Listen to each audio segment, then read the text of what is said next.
CA Hoops Weekly, powered by Under Armour, here on Quarterfinals Saturday at the Royal Farms Arena in Baltimore, Maryland. I'm Bobby Broyles, along with Rob Washburn. And Rob, it was a full day of CA Hoops indeed. And, leading up to this championship, we talked about how close the regular season race was and all of the close games there was in conference play.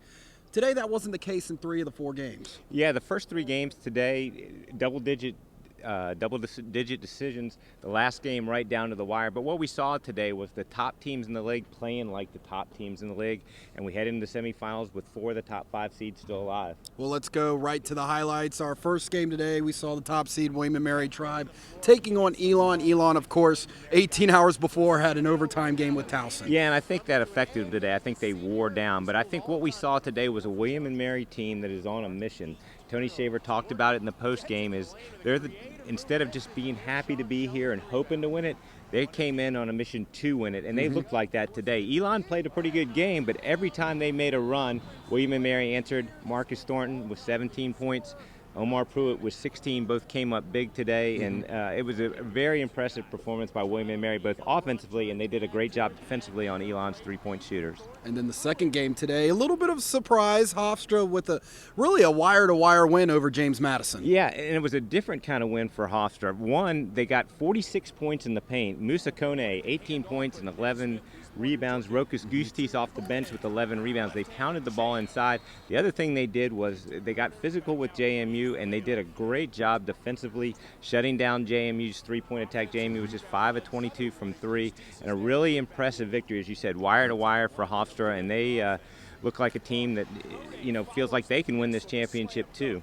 Indeed, and then we move on to the night session. Another impressive performance today was UNCW really came out here focused as well as they knocked off College of Charleston. Yeah, it's been since 2008 that UNCW has advanced to the semifinals. And again, this is another team with a little different mindset coming in here. They're not a bottom seed, they're a top seed.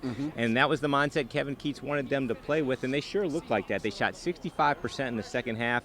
Pulled away in the game. 19 points and 13 rebounds from Cedric Williams and 19 points from Freddie Jackson, the 2 seniors stepping up. They've been in this tournament before, but never been in the semifinals before, and it was a very impressive victory as a College of Charleston team that played well last night was worn down a little bit by the pressure that UNCW was able to put on them.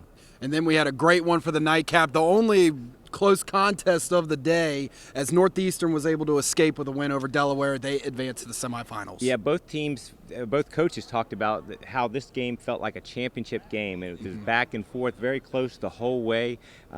Northeastern, it's a 1-point game. David Walker goes to line with 23 seconds and misses the front end of the 1-and-1. Delaware comes down, unable to convert on a layup, and who gets the rebound but David Walker? Yep. And then he hits 4 free throws, goes 4 for 4 from the free throw line over the last 14 seconds to give Northeastern the 3-point win. This leads us to semifinal Sunday now, Rob, which should be an exciting day here at the Royal Farms Arena. We'll start with the first game as William and Mary, the top seed, takes on Hofstra. Both teams coming off, like you said, those impressive performances. Yeah, they both got to be coming in with a lot of confidence. Now, William and Mary swept the season series. They won pretty easily in Williamsburg, but when the 2 teams played in New York just a couple of weeks ago, a game that went right down to the wire, I would expect more of the latter tomorrow. If Hofstra is able to get points in the paint like they did today to complement their great outside shooters, they'll have a chance. William and Mary clicking on all cylinders with Thornton, Pruitt, Daniel Dixon. So this really sets up to be an outstanding matchup. Both teams, I think, have been great offensively all year long, have had some issues defensively. It will be interesting to see who can play better, I think, more on the defensive side of the floor tomorrow. And then our second semifinal game will be UNCW taking on Northeastern. And, Rob, this is another game where UNCW won both games in the regular season. They sure did, and this is sort of a contrast in styles. UNCW wants to push the pace. They're going to press all day long. Northeastern is a team that likes to run their sets. Very effective, very efficient, and so it will be interesting to see if UNCW's pressure is able to affect Northeastern or whether Northeastern is able to do their thing. Both of these teams have a lot of veteran guys who maybe, though, haven't been in this setting before with a chance to go to the final, so it'll be an interesting matchup as well. Well, me and you will be right back here tomorrow night to recap all the excitement of semifinal Sunday. Remember, both games tomorrow will be nationally televised on the NBC Sports Network and online on the NBC Sports Live Extra app.